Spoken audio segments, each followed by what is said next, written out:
اول مره سمعت تعبير ان فلان عمل من الفسيخ شربات استغربت قوي. طعمه ايه الشربات اللي معمول من الفسيخ؟ انا اساسا ما بحبش الفسيخ، انا احب الروكفور. الروكفور حلو.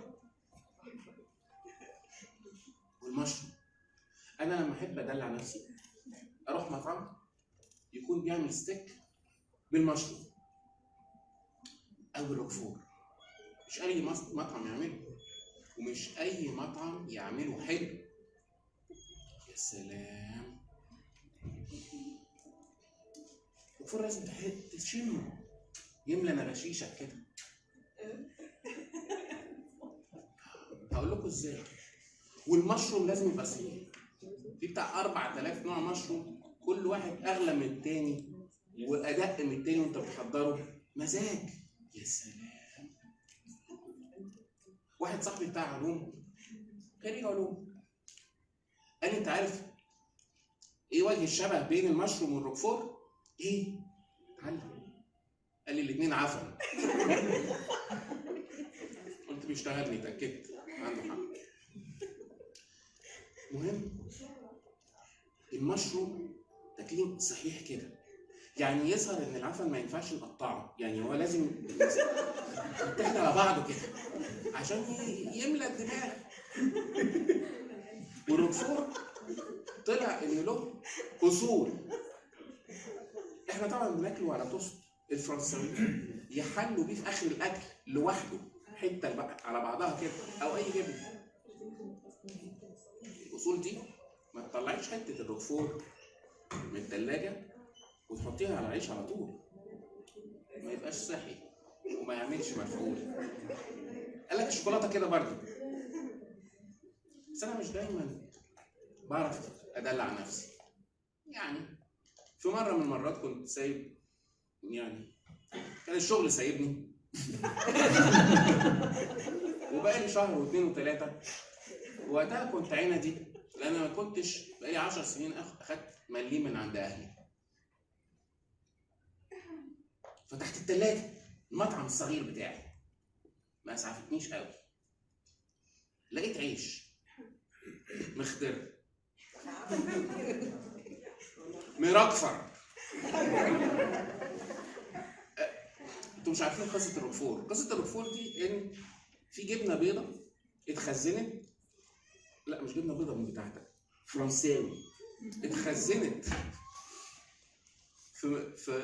في كهف شويه زياده، دخلوها بيضه، جم يلاقوها كانت خضراء. المنطقه دي اسمها روكفور. هنرمي بقى الشغل. دوقي دوقي، اتبسطتي؟ احنا هنبيعه. احنا مش هنكتب على الناس ونقول لهم جبنه بيضاء، جبنه خضراء، بس مش من اي حته، من روكفور. وباعوها اغلى بقى، ما هي مختلفه عن العادي. الناس اتبسطت وبقى لها اصول. فلازم نطلع الروكفور عشان يصحى شويه. وفي العيش بدل ما انا اتعب نفسي واخد من الروكفور اللي في الثلاجه واحطه على العيش، الروكفور راح لوحده. ودقته واتبسطت. كان لازم اتبسط. ده كان الغدا يوم. العشاء بقى اغلى انواع يعني اندومي. كان كرتونه الاندومي 40 كيس ب 40 جنيه، هيكفوا اسبوعين ان شاء الله. في يوم هصومه مش مشكله. زود الميه عشان تبقى ايه، تملى البطن. الفتره دي كانت غريبه قوي في حياتي، لان انا كان معايا فلوس قوي كتير قوي وانا بشتغل، ما معيش فلوس خالص دلوقتي. فجنب العيش المرقفر والاندومي هتلاقي كافيار. انا النهارده ما اعرفش بيتشرب منين، تمام، بس كان موجود. ومنسي كمان، يعني انا كنت مرفه ان الكافيار مش لازم نخلصه، لانه معتق حطيته على الاندومي. حب الاندومي في لحظه بقى الاسم. حرمي ترمي ايه؟ ما يعني ده ولا ننام خفيف؟ خدت الطبق الجديد بتاعي، اشمعنى الروكفور يعني والجبنه تبقى جديده؟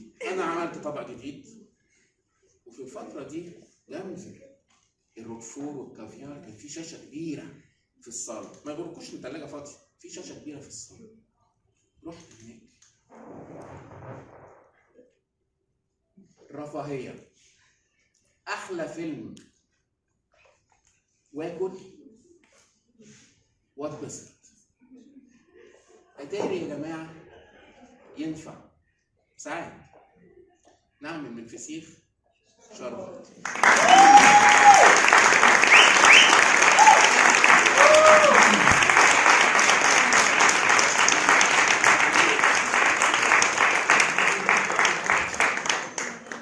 وانا ويايا بعيش زي المليونيرات، بحلم وانا معيش ملعنش الازمات.